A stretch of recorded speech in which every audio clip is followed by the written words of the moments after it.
lagi dulu. Kita bernyanyi Halo Halo Bandung. Halo Halo Bandung.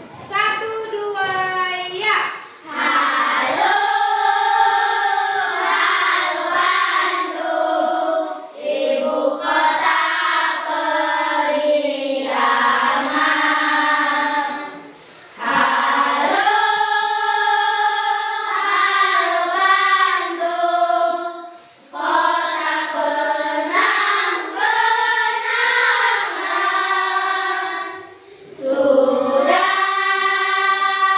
lama beta tidak berjumpa dengan kau.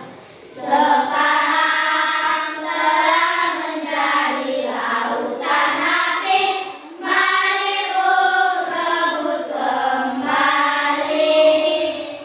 Terima kasih. Nah, sekarang kita berdoa terlebih dahulu yang dipimpin oleh Sinar.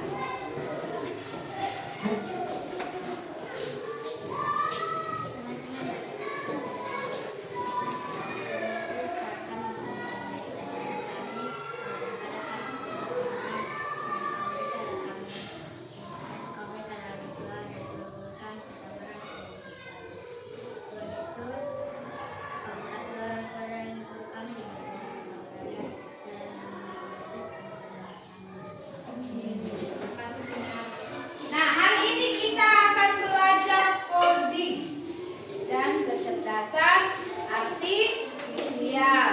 Nah, tujuan pembelajaran kita hari ini yaitu peserta didik mampu menerapkan tantangan dalam pengembangan kecerdasan artifisial dan indikator pencapaian pembelajarannya yaitu tantangan teknis dalam pengembangan kecerdasan artifisial.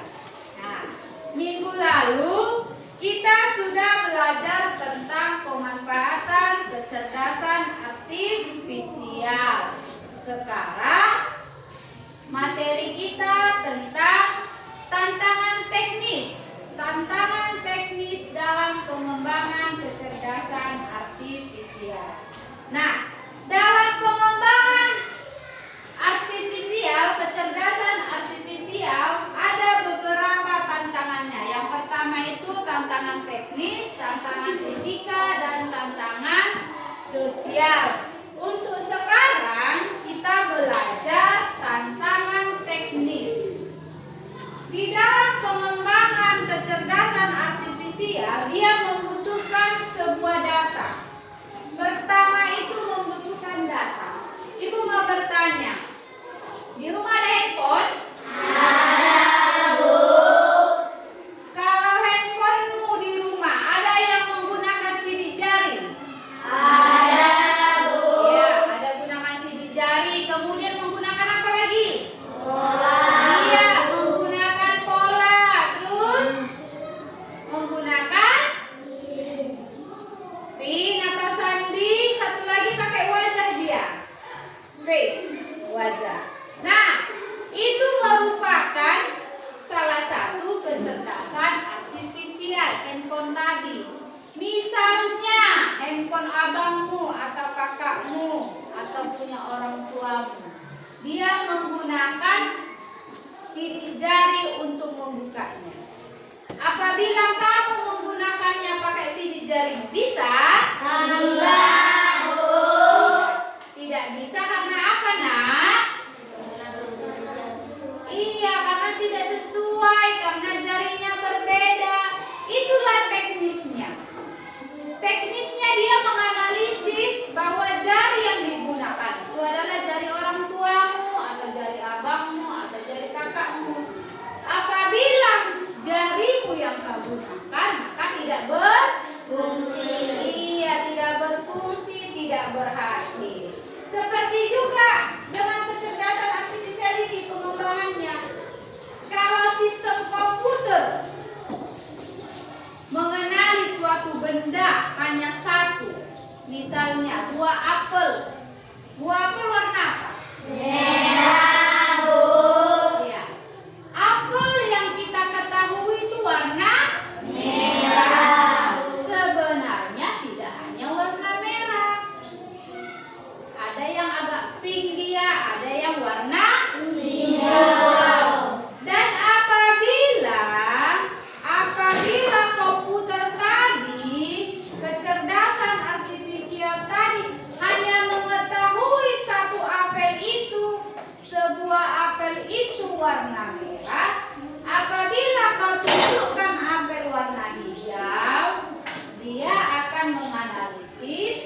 bahwa itu tidak apel. Nah, sekarang coba kamu ini tunjuk dulu semua sebagai sistem komputer. Sistemnya mengenali barang yang terbuat dari plastik. Apa dia? Plastik. Iya, mengenali barang dari plastik. Inilah misalnya barangnya. Inilah datanya. Inilah data-data yang perlu kau program. Nah, contohnya ini. Ini apa? Kertas. Kalau kertas dia di sini. Ini terbuat dari dia di sini. Ini terbuat dari ini stick terbuat dari Kayu.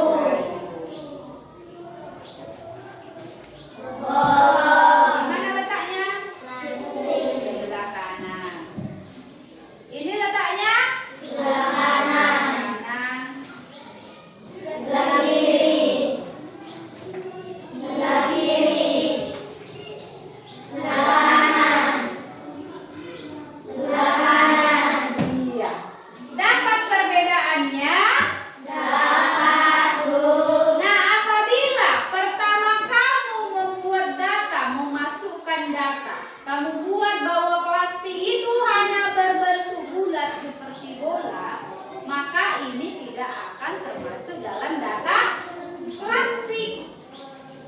Kalau kau memasukkan data plastik itu adalah botol, berupa botol semua, maka ini tidak termasuk plastik. Padahal ini plastik atau tidak? Plastik. Tidak plastik. Makanya dalam pengembangan kecerdasan artifisial memerlukan banyak data. Memerlukan apa? Banyak data. Iya, memerlukan banyak data. Nah, itulah salah satu tantangannya. Tantangan teknisnya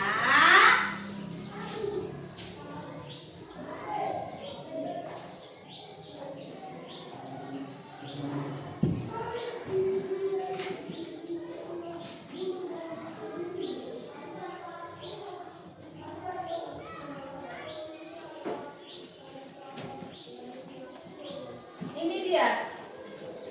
Memerlukan banyak data. Apabila kamu di awal salah memasukkan data, selanjutnya akan salah. Jadi, kalau misalnya memilih sampah organik dan anorganik. Kalau organik itu berasal dari tumbuhan dan anorganik tidak dari tumbuhan. Berarti kamu harus bisa memilih-milihnya. Kalau kamu di awal salah, kamu bikin daun itu anorganik, selanjutnya semua daun yang dilihatnya, yang dilihat sistem komputer, termasuk ke dalam anorganik. Jadi data yang pertama itu harus benar-benar dibuat, jangan salah. Kalau salah, selanjutnya akan salah. Bisa dipahami? Bisa, Bu. Ya, yang kedua, pernah menggunakan Google Map. Pernah, Bu. Biasa Google Map digunakan untuk apa, Nak? Mencari lokasi atau alamat. Kalau pertama kali kamu membuat rutenya, misalnya kita buat rute perjalanannya dari Singapura Land. Contohnya kita buat dulu dari Singapura Land. Bagaimana rutenya? Apa yang dilewati? Jalan lintas, ya kan? Terus kemana lagi?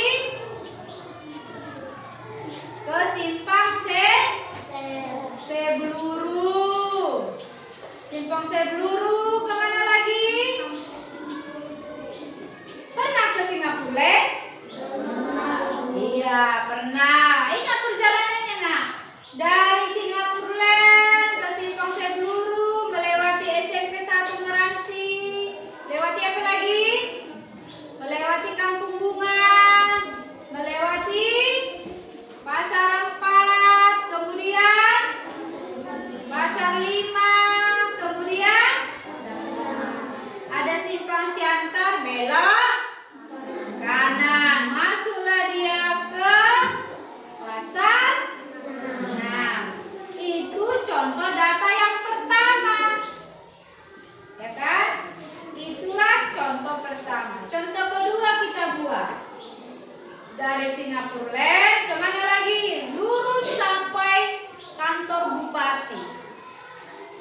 Bisa dari kantor bupati ke Pasar 6? Bisa. Dari kantor bupati belok kanan atau belok kiri? Belok kiri. Nah, ke kanan itu ke alun-alun. Belok kiri masuk ke Jalan Cokro. Lurus terus ke pasar. Belok mana dia? Kiri atau kanan? Kiri. Kalau kanan kembali ke kota. Makanya data yang pertama dibuat harus benar. Kalau nggak benar bagaimana, Bu? Orang yang menggunakan datamu selanjutnya kan nggak cuma kamu yang cari. Misalnya lah, datanglah opung siapa? Opung si Willy. Dia nggak tahu ke Pasar 6. Dia cari pakai map. Rawang Pasar 6 digunakan dari hati. Kalau datamu tadi salah, dia akan mutar-mutar di kota itu. Karena dari pasar kau bikin belok kanan, mutarlah ke kota, mutar lagi ke pasar, mutar. Sampai ke Pasar 6? Tidak. Makanya itu dia tantangan teknisnya. Data yang pertama harus benar. Harusnya dari pasar belok kiri. Setelah kiri belok ke kanan. Lurus terus. Lewat Permata Hati belok kanan atau kiri? Kiri. Lurus lagi. Nanti ada Simpang Air Joman dan Simpang Rawang. Lurus atau belok? Belok. Kiri atau kanan? Kiri. Iya, belok kiri lagi. Luruslah terus sampai di Simpang SPP. Simpang SPP belok kiri atau belok kanan? Iya, belok kanan. Belok kanan lurus terus sampai Simpang Siantar. Belok kiri atau belok kanan? Iya, belok kanan biar nyampe tujuan. Kalau kau bikin belok kiri, dia putar-putar, nyasar, keliling-keliling. Contohnya tadi opung si Willy, nggak nyampe dia. Di mana dia nyampenya? Di kisaran aja. Gitu. Bisa dipahami? Ingat, data yang pertama harus benar. Nah, tugasmu sekarang coba kamu buat Google Map-nya dulu. Tapi kita buat dulu secara manual. Kamu buat dulu gambarannya di dalam lembar yang Ibu bagikan. Kelompok 1 membuat rute perjalanan. Ini kelompok 1 ya, Nak. Dari Irian. Tahu kelompok 1 Irian? Iya. Rutenya dari Irian ke sekolah kita. Kemudian kelompok 2 rutenya dari Kampung Bunga ke sekolah kita. Tahu Kampung Bunga? PA, ya. Kemudian kelompok 3 rute perjalanannya dari kolam renang Ragil. Tahu kan? Ke sekolah kita. Ayo dikerjakan ya, Nak ya.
ketika kita membuat program, kita harus ahli di bidang itu. Apabila tidak ahli, maka program yang dibuat tidak berhasil. Sama seperti waktu kamu pernah menggunakan TikTok. Pernah, Bu. Pernah kamu lihat YouTube? Pernah, Bu. Ada dia aplikasi-aplikasi yang salah, yang error. Seperti kalau menurut Ibu anomali, tahu anomali? Tahu. Nah, anomali itu menurut Ibu itu salah, kurang tepat. Kenapa? Contohnya, pesawat terbang bercampur dengan buaya. Namanya jadi bombardido krokodilo. Secara kalau kita lihat cocok kayak gitu gambarnya. Iya kan? Kemudian kopi dengan perempuan balet, penari balet, dia jadi apa? Balerina cappuccina. Sesuaikah itu? Enggak, Bu. Kalau kita buat ke logika, emang ada kepala orang berbentuk cangkir? Enggak, Bu. Atau ada pohon kakinya besar? Apa namanya itu? Berpatakin. Berpatakin. Jeruk ada kaki kanannya, apa namanya?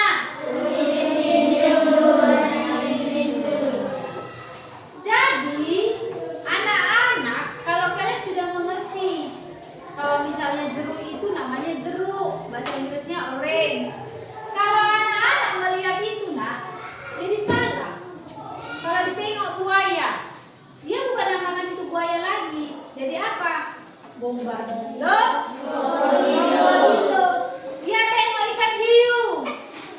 Kalau yang anomali, ikan hiu pakai sepatu. Ketika anak kecil melihat ikan hiu, apa dibilangnya itu? Tralalelo, tralala. Benar? Benar, Bu. Makanya sekarang perlu etika penggunaan kecerdasan artifisial itu tadi, supaya tidak salah gunakan. Atau misalnya badanmu, mukamu, tapi dibuat badanmu telanjang, itu salah satu tantangan penggunaannya. Itu di tantangan etika. Minggu depan kita pelajari ya. Nanti baca-baca di rumah. Iya. Jadi ini yang perlu juga, harus ada orang yang ahli di bidangnya, di bidang komputer tadi, supaya kalian-kalian ini tidak salah menggunakan kecerdasan artifisial. Sampai sini bisa dipahami? Bisa, Bu. Iya, untuk PR di rumah tulis nak. PR-nya di rumah, cari tantangan atau masalah yang pernah kamu alami saat menggunakan aplikasi di handphone. Ulangi sekali lagi. Cari tantangan atau masalah yang pernah kamu alami saat menggunakan aplikasi di handphone di rumah. Sudah? Iya, jadi kesimpulan pelajaran kita hari ini, tantangan penggunaan, tantangan teknis pengembangan kecerdasan artifisial yang pertama yaitu 1. Perlunya data yang banyak, dan kedua, perlunya orang-orang yang ahli di bidang tersebut. Sudah dipahami? Sudah, Bu. Ya. Minggu depan kita akan belajar tantangan etika dalam pengembangan kecerdasan pelajaran